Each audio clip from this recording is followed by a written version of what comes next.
Hello and welcome back. My name is Dr. Christopher Gennari, and this is Great Big History Podcast. In this episode of our continuing studies on History 102, the 20th century, we do Soviet communism. Don't call it a comeback. I've been here for years. So we start with a picture. Start with a comic. Karl Barks Dog Training School. Sit. And Buddy sits. Lay down. And Buddy lays down. Beg. And Buddy says, the working class does not beg. We organize and take back what's rightfully ours. Communism.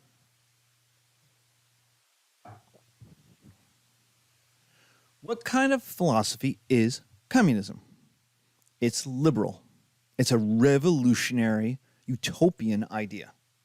It wants to completely change the systems and create a new system.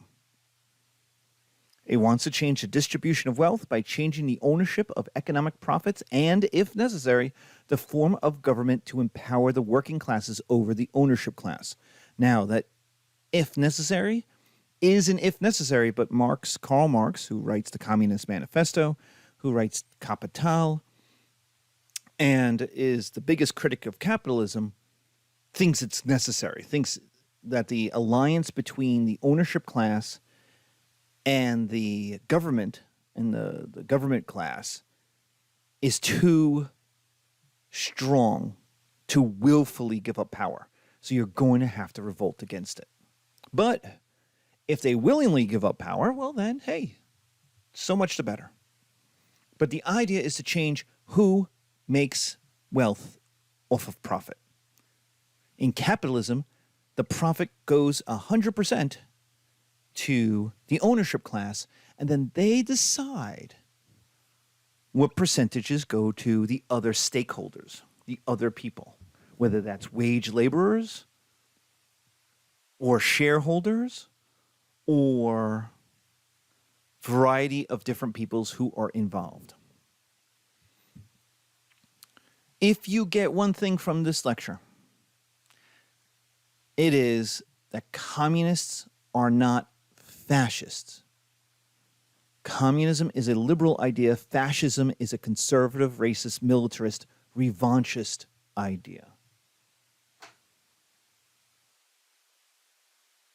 A communist, by definition, can't be a fascist. A communist is a liberal.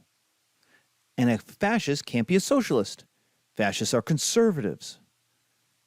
Question. Well, the Nazis had National Socialist in their name, right? They were the National Socialist German Workers' Party, right? Yes. So the Nazis are socialist, right? No. The Nazis were anti-communist, anti-Jewish, pro-imperialism, pro-violence, and anti-feminism.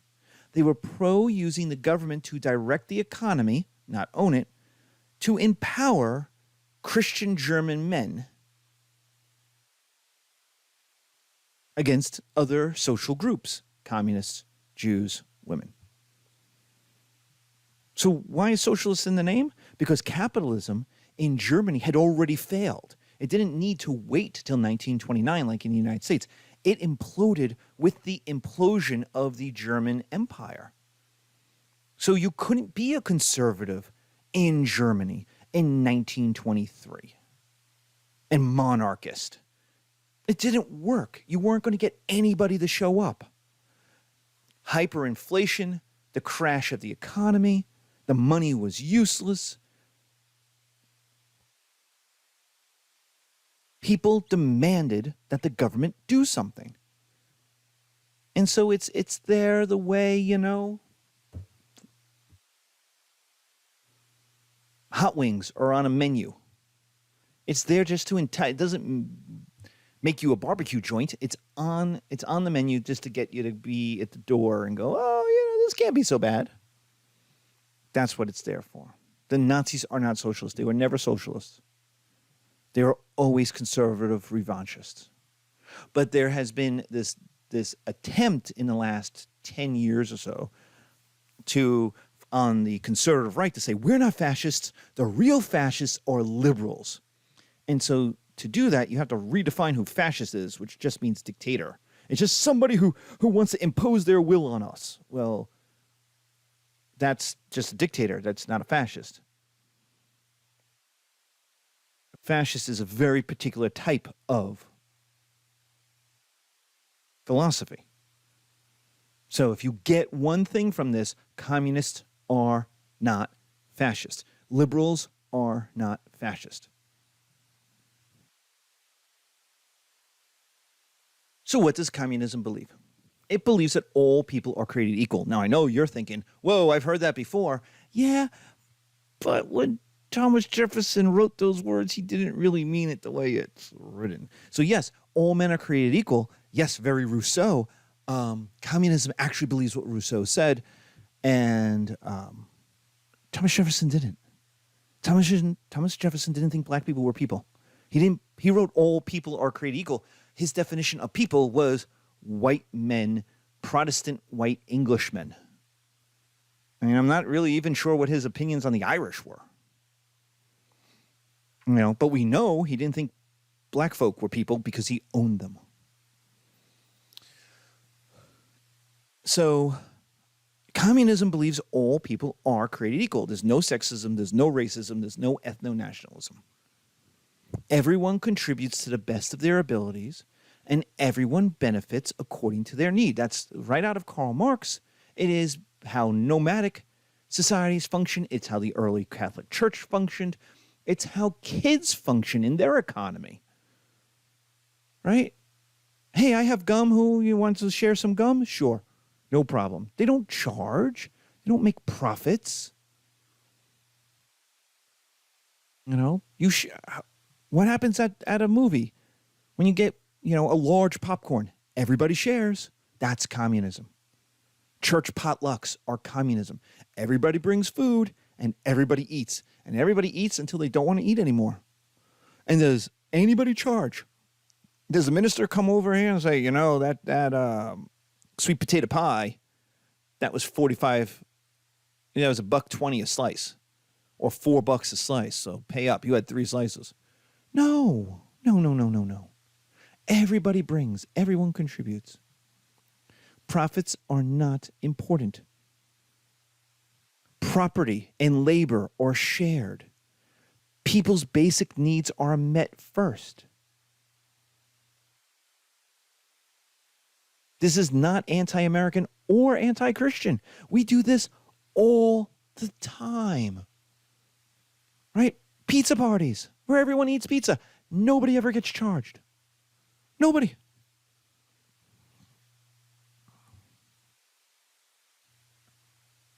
You fly, I'll buy is communism, right? You contribute to the best of your ability. You have the car, come and pick me up. I'll pay the money. I have money, I have cash, I'll pay for the McDonald's. We all eat, we all benefit. That's communism. It's Acts. It's right in the Bible, Acts 4. All shared everything in common. It's how monks work and Christian brothers who take a vow of poverty. Think of the country doctor in the Rockwell paintings that we have right here. Look at him. He's the country doctor. He went to medical school. He's educated. And look at his house. Look at his office. It's in his house. Is he so much wealthier than the family with the baby that he's taking care of? No. The wife, the husband, they have dress shoes on. He's got his Dockers on. The kid, the older son is in a jacket and shirt. Look at that office. This is not a guy who drives around in a Porsche Cayenne as a doctor. No, is that communism? No, that's small town America. That's Berkshire, Massachusetts. That's New Hampshire. But It's a Wonderful Life. That's Hallmark Christmas movies. That's To Kill a Mockingbird.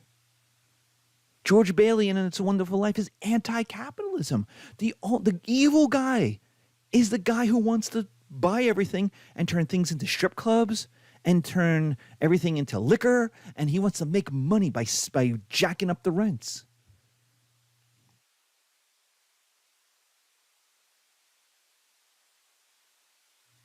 George Bailey's friends fix up his house for free for his honeymoon. For free, they just do it.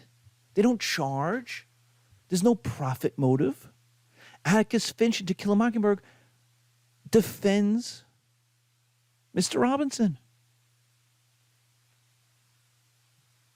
Essentially for free.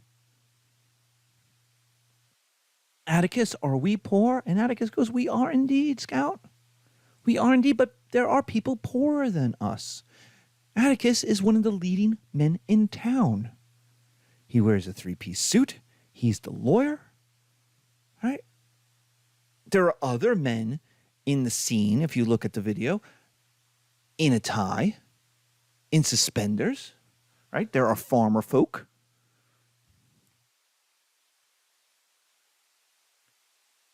He's a leading man in town, and he defines himself as poor. Even though he's in a three-piece suit and he has a maid, a cook. He's still poor. That's the kind of communism we're talking about. That's the kind of everyday communism that you live with and that humans have been a part of ever since humans stood upright, where we share. This is especially true for poor people in human history. They shared in common. So we get, people who don't like the communism word. You see this in like the show The Last of Us, where they talk about Jackson and like, we share everything in common, and Joel goes, that's communism. And his brother goes, we're not communists. And his brother's wife goes, yeah, we are. We share everything in common. Like, the idea of communism is what we're going to talk about. It's Stalin. It's Lenin. It's a Soviet version of it. But that's not what it's meant to be. That's not what it's defined as. Just as capitalism is not, by definition, exploitation. It can have that in it, but it's not by definition. Capitalism is just about capital, the reinvestment of profits in order to make more profits. That's all it is. Communism is everyone contributes and everyone benefits. That's all. And we do this all the time. All the time. I have friends, we watch each other's pets. Nobody ever charges. Now, the daycare company we drop our dog at, they charge and they need to make a profit. That's capitalism. But I drop my dog off at her best friend doggy's house, and her best friend's owner watches my dog for the day. I have never been charged. Ever.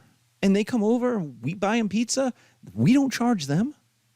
And you say, well, that's just being good manners. No, that's economics. That's communism. It has cost me money and time. It has cost them money and time to take care of my dog. And you absorb that cost. That's communism. Everyone contributes and everyone benefits. If you've ever been to a church potluck, that's communism. Imagine imagine charging for grandmama's macaroni salad. Come on. Right? Nobody, not your grandmama, most of all, would not be caught dead charging for her macaroni salad at a church potluck. Of course she contributes. In fact, you're mad at the people who don't bring good stuff. Maybe who just go and buy an Entenmann's cake. Because it's like, well, anyone could have just bought something. I made something out of love. It cost me more. It cost me time. Right?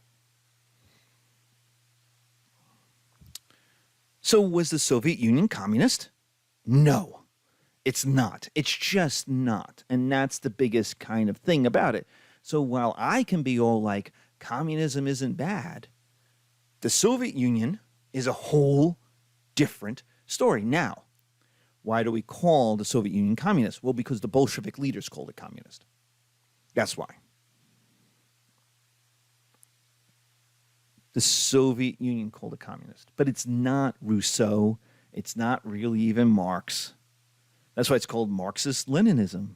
Because it's really like Lenin being like, I'm going to change this to fit the Soviet Union. But it doesn't look anything like Rousseau's general will. And Rousseau's general will is Rousseau is literally against private property of fencing off food from other people. His great example is the apple orchard, of which the person who fences off the apple, why does the guy get to fence off the apple orchard, take those apples, and then sell them? God created those apples for everybody. I'm hungry. Why shouldn't I eat an apple? Why does this one person get to sell all those apples for a profit? That's Rousseau. Rousseau's talking about communism. What, 100 years before Marx?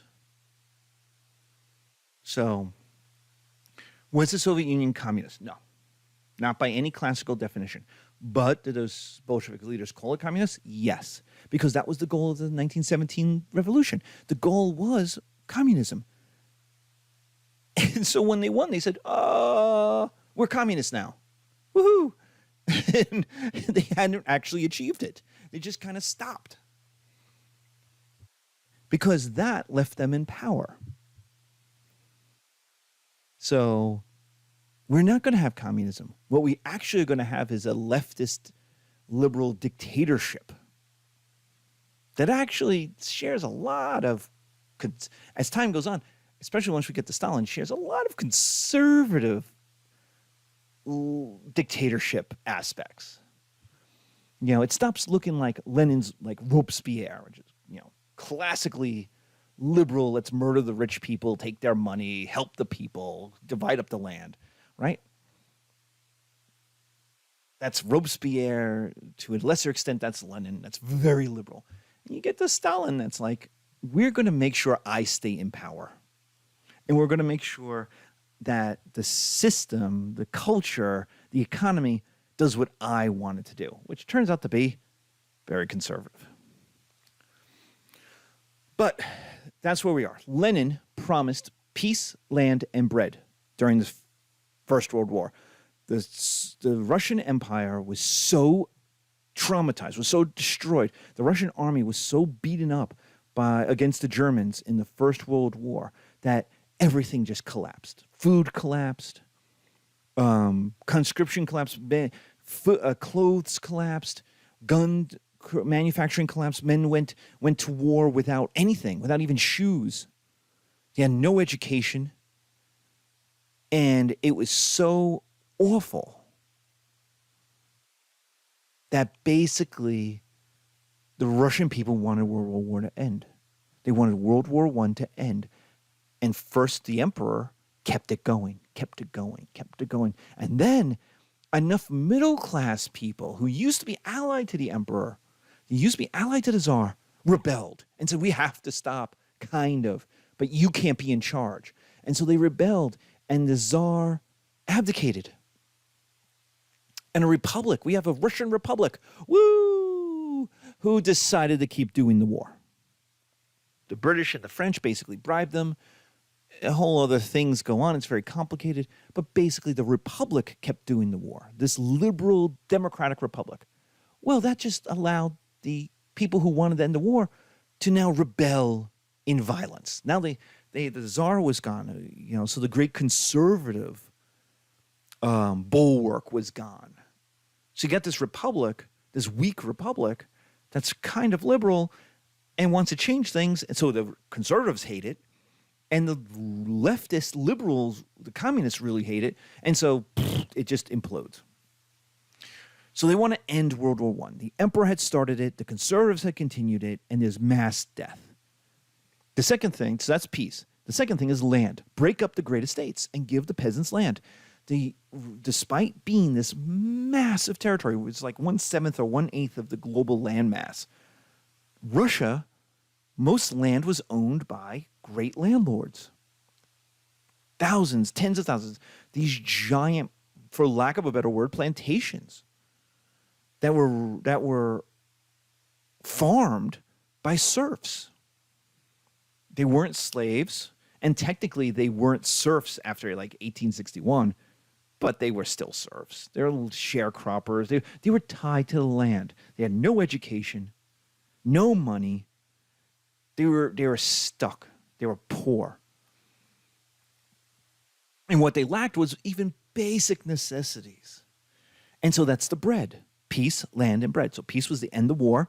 Land was to give you 10, 20, 50 acres out of this immense amount of property.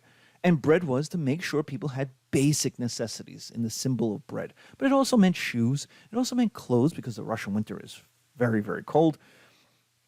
So, but bread was a basic necessity. And there wasn't even food by 1919, 1917, 1918, 1919. The thing is that without the Tsar, Russia fell apart. Without the Tsar holding it together, the ethnic nationalities demanded independence. Finland achieved it. The Ukraine had it. I shouldn't say the Ukraine. Ukraine had it and was reconquered. Conservatives mounted a civil war to restore the Tsar, who they murdered and murdered his entire family. That failed. And the liberals tried to create this socialist republic, think like France or like liberal Germany, the Weimar Republic, and that was defeated. And so what was left was the Bolsheviks, Lenin's guys, in charge. But the breakdown of government and economics and civil war and famine and the Spanish flu means millions of people died from starvation and other things by 1921. One estimate is that the population of the Soviet Union declined by something like 40 million people. Now, a lot of those people were now independent. They broke away. But there was also millions of people who flat out just died from disease and starvation and just a breakdown of government from the war.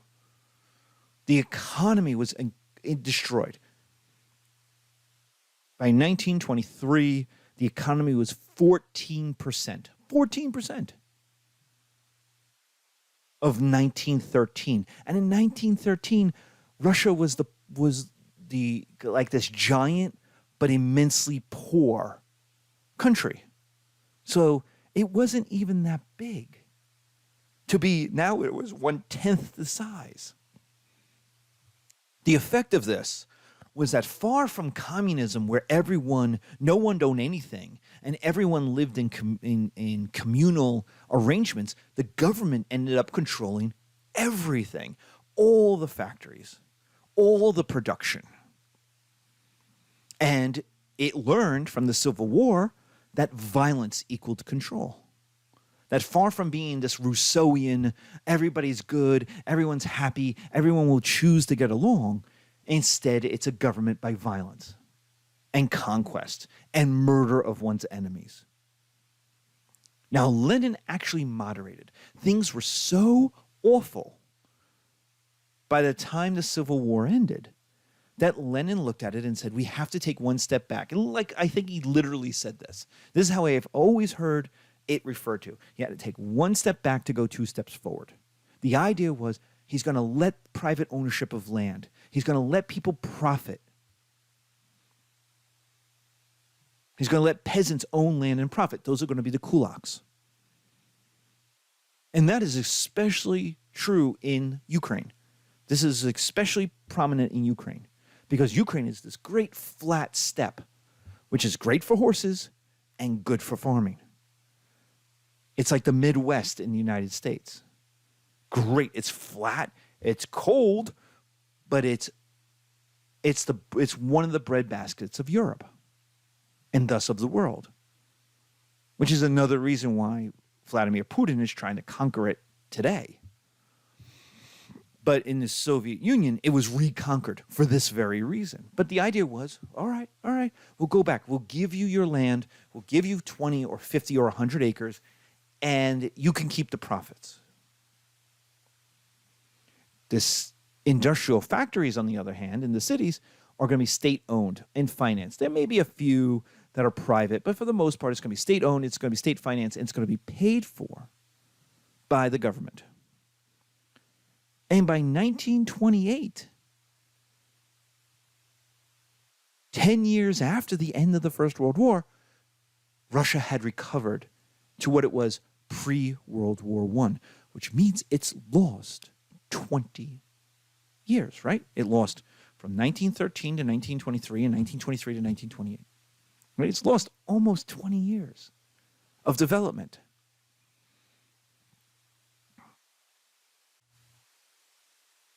So Lenin died in 1924. He had a stroke in 1922. And what succeeded him was a group of homeboys. Guys who had been part of the Russian Revolution since before the Russian Revolution happened, since the early days, who had been oppressed or arrested by the Tsar's secret police. And they were going to run the show in common, which made sense, right? This is very Rousseau, right? That general will. We can run this together. We're all homeboys. And we can start to put in, as the economy improves, kind of communist ideas. We can move through capitalism, through the stages of capitalism, through industrialization, into collectivization, into communism. Right? We could do this. So why doesn't that happen? Well, it doesn't happen because there's Stalin. Stalin's program is not this at all.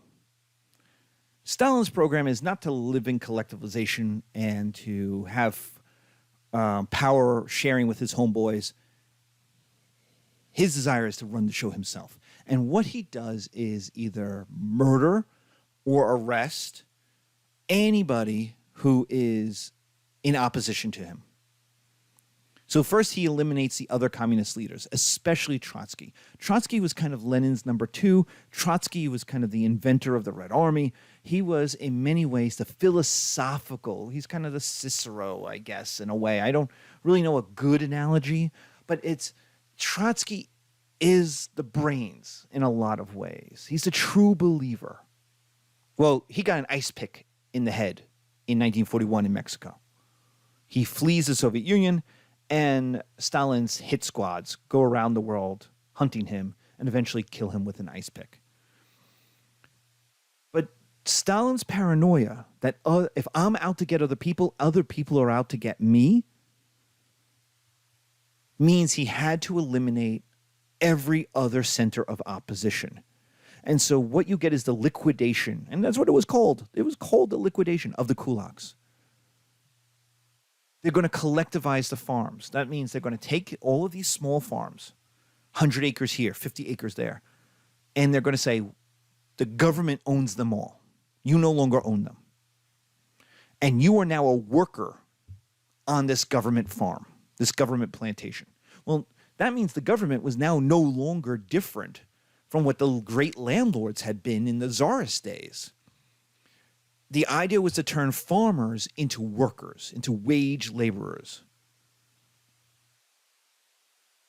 The result of which was resistance, which makes complete sense. People didn't want to lose their profits. People didn't want to give up their land. They weren't getting paid for it. And so they resisted. Other people didn't want to work as wage laborers on these farms, especially ones that they had previously owned. So what you get is a combination of starvation, shooting people, because what happens is food output collapses. Food output collapses, which means the cities are going to starve, and the cities are the most important part of Stalin's economic program for forced industrialization. So what he does is just confiscate whatever food in the Ukraine exists. So Ukrainians couldn't have it, and just shipped it to Russian cities. The result of which is the mass starvation of Ukrainians. And which was, it seems to be in hindsight, a policy of genocide, of just eliminating the Ukrainians.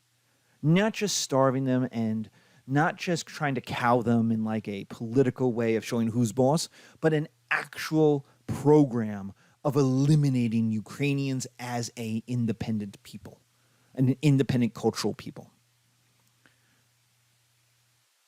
Now remember, Stalin isn't Russian. He's a Georgian.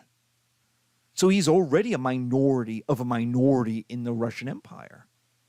Because the Georgians aren't all that important. The Georgians aren't rich people. They're in the Caucasus, for God's sakes. They're on the edge of the empire.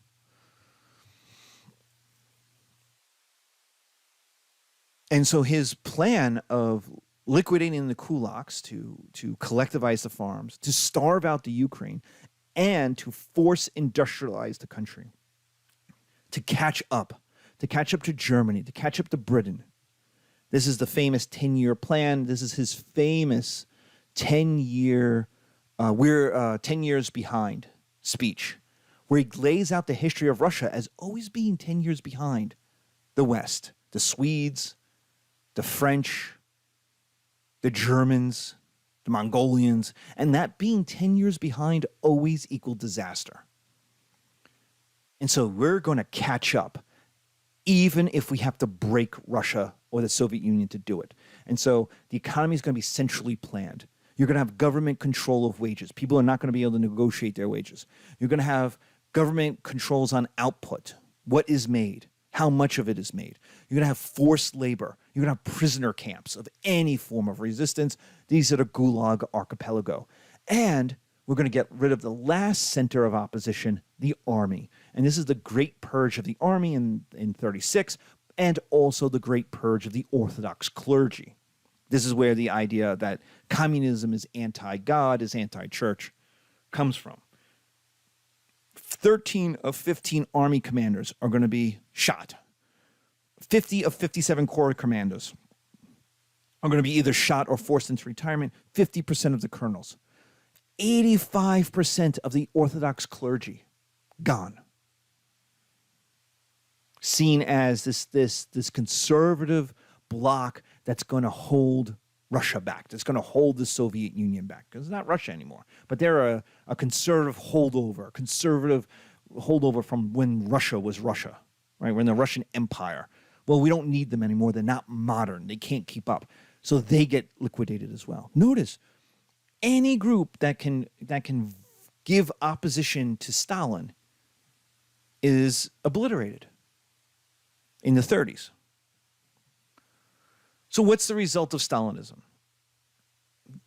This is the communism, quote unquote, that conservatives and boomers in the West fear. This is when they talk about communism. Do you want communism? This is communism. Stalinism is a dictatorship in the name of the people of a violent, paranoid, crazy person who's really running the show for himself. Mass death, show trials, execution, autocracy. So when boomers talk about communism, this is what they mean. They don't really mean communism. This is why the whole first part of our lecture is trying to talk about communism as it's meant to be, as it's been practiced through all of history. Because when the boomers talk about communism, they don't mean potluck at in the church basement on Saturday afternoons. That's not what they mean. They mean Stalin. They mean a system that told you where you would work, for how long, and for what you would be paid. Now they then add to that kind of things that they glommed on because they didn't really know what was going on. And so they were taught things like everyone got paid exactly the same. That's not true. You were told what job you had to have. You were directed into things that you showed talent in, right? So that you didn't waste your talents. Now, peasants, on the other hand, were directed into being farmers. Like they were being into wage labor farmers. So, there is that. So there's mass death. Millions of people die. There's the show trials. There's the executions. There's the autocracy. There's the Gulag Archipelago, one of the great titles of non-fiction/fiction stories that come out, the Gulag Archipelago. Because if you looked on a map, there's gulags all throughout Siberia, but they were nowhere close to each other. They're hundreds, if not thousands of miles apart. It's one of those things that the Gulag was a prison that had no walls, had no fences. Go, run away. Great. Where are you going? You're 1,000 miles from the border. You're in Siberia in the winter. You're going to starve. Where are you going? Into the forest? Bear's going to eat you. Like, where are you going to go? But there was massive and fast industrialization. The Soviet Union actually catches up. The Soviet Union becomes the second or third most industrial country in the world by 1939.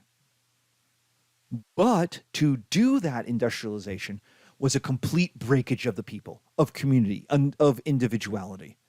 And it's replaced by spying and arrests and a paranoia of other people's ideas and their motives. And just, it's people spying on each other. It is a paranoid state of paranoia rather than the communal space of Rousseauian general will, of hyper-democracy. Everybody, and this is our picture from the little drawing from the death of Stalin. Stalin is looking over all of these guys, and all of these guys are important. They're all majorly important figures. I'm not going to go into them. There's generals, there's spy chiefs, there's chief diplomats, all of these guys. Stalin is happy. He's looking, and all of them are looking at each other. Who's betraying who? Who's working for who? Who's doing what? It's a paranoid system run by a paranoid. So what we have is the weakening of the military, economic and social structures. Everything was owned and dependent on Stalin. This is not communism, but it's autocracy. It's autocracy that called itself communism, but it was autocracy. What about popular culture in the 1930s? Well, it reflects Stalin. It's what Stalin liked. And he liked Soviet realism. He liked realism, and so became, and the particular style that showed off the symbolic representation of values of the Soviet system, and so that becomes Soviet realism. Family, emancipation from the slavery or serfdom of the czars, strength of collective unity. Right? Here's everybody working the farm together. A female inclusion and equality. Remember, all people are created equal, including women. The people are happy. Stalin is great. Communism equals freedom. Now notice what they'll do in 1984. Who's the author in 1984? Can't think of it. But in 1984, where they'll have what's called doublespeak, which is everything is kind of the opposite. So freedom is equals slavery, right? Slavery equals freedom, and freedom equals slavery, right? The slavery of too much choice.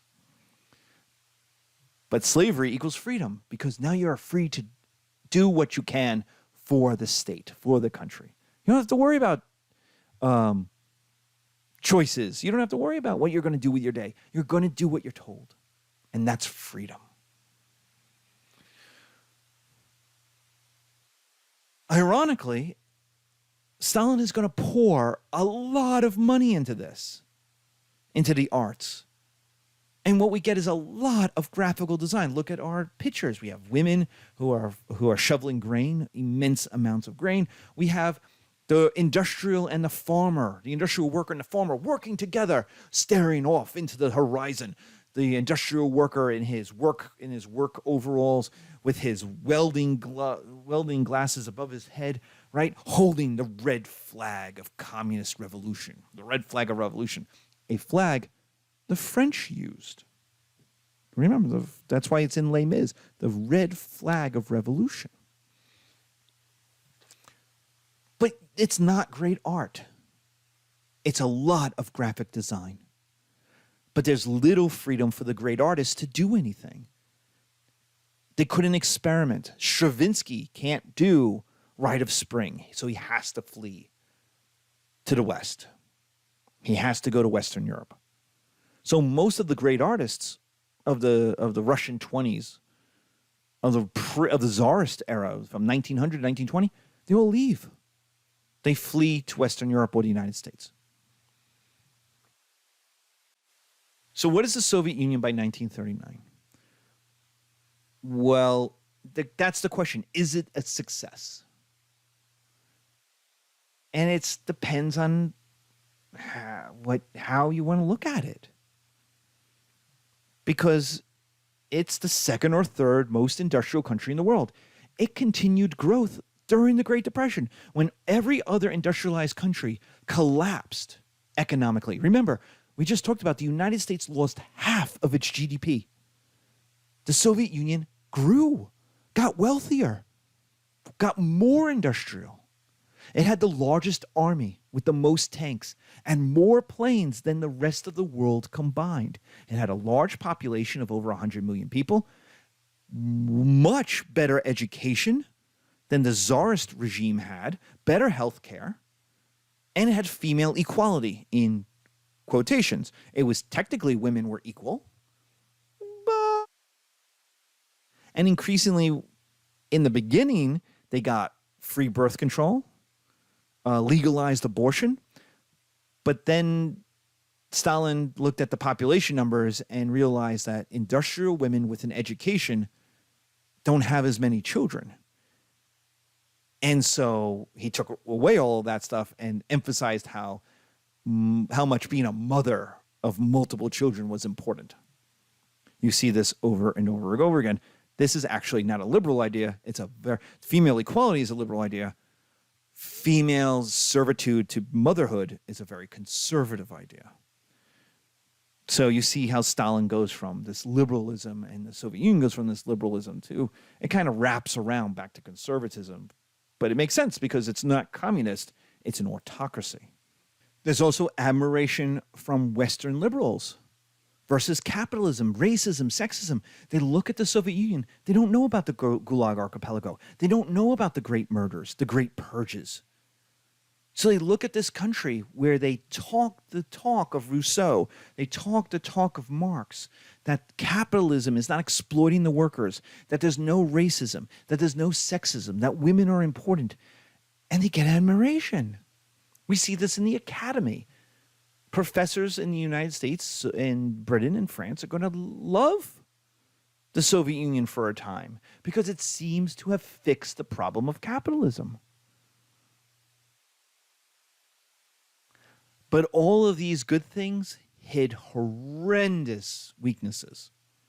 Soviet industry was almost universally dedicated to quantity, not quality. The cheap over the good. We'll see this as late as Chernobyl, where the Chernobyl nuclear reactor was not a good reactor. It was a cheap reactor. There were many like it, but it had problems. And those problems were built into the entire system. You'll see things like in the Hunt of Red October, where the idea that the radiation machines don't always work. Cameras break, they fall apart. That you got quantity, but not quality. So there's 24,000 Russian tanks. But only about 900 of those 24,000 were anywhere close to as good as any of the German tanks at the start of World War II. Now, the Russian industry, once it got a good design, could make lots of the same thing. So even though the German later tanks are better pound for pound than the Russian tanks, the Russian T-34 turns out is a good enough tank and then made in such numbers that its quantity overwhelms the quality of the German tanks. In a way, the Sherman tank is kind of the same way. It's not a great tank, but there's a lot. It's good enough, and there's a lot of them. American industry can do the same. American industry, though, had incentives to innovate. So to make better products and to make those products cheaper. The Soviet industry was told what to make and made as many of it as it could. Income in the Soviet Union was appallingly low, and consumption was even lower. That's how the Soviet Union was able to grow. Like, there's no consumer goods. Something that even the Nazis couldn't do. The Nazis are terrible, horrible people, and they looked at their population and said, we can't stay in power and have people live like the Russians do. That's crazy. So they incur appallingly low levels of personal consumption, of personal wealth.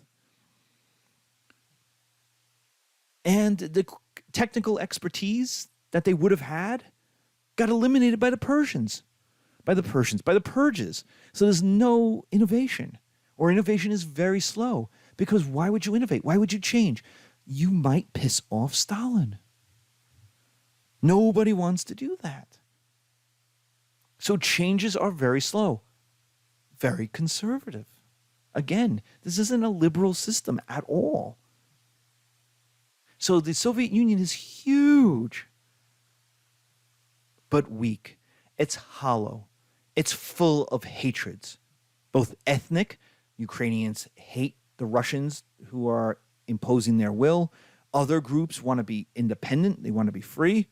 There's the problem of the Poles who have their own country, and Stalin doesn't really like them existing. The Poles had been part of the Russian Empire since the 1700s.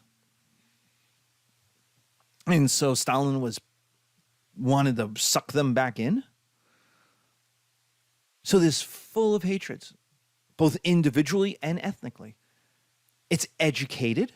There are more literate people in 1939 than there were in 1919. But the education is controlled. It's paranoid. The people are terrorized.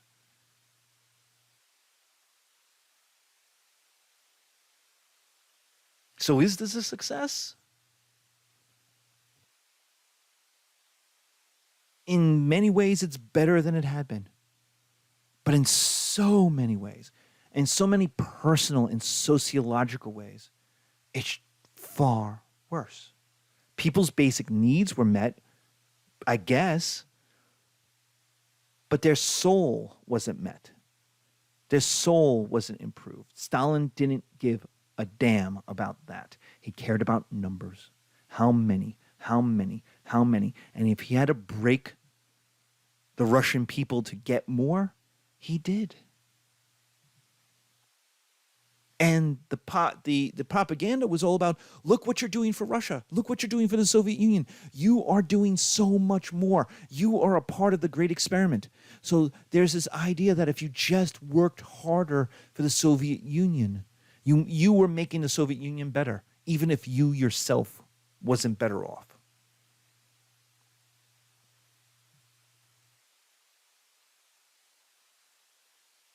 So that is Soviet communism by 1939, from 1917 to 1939. And it's a complicated system. It's a complicated problem. It's not communist by the traditional definitions of communist.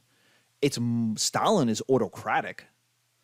Lenin's economic systems aren't communist. He had visions of communism, but never was able to put them into fruition.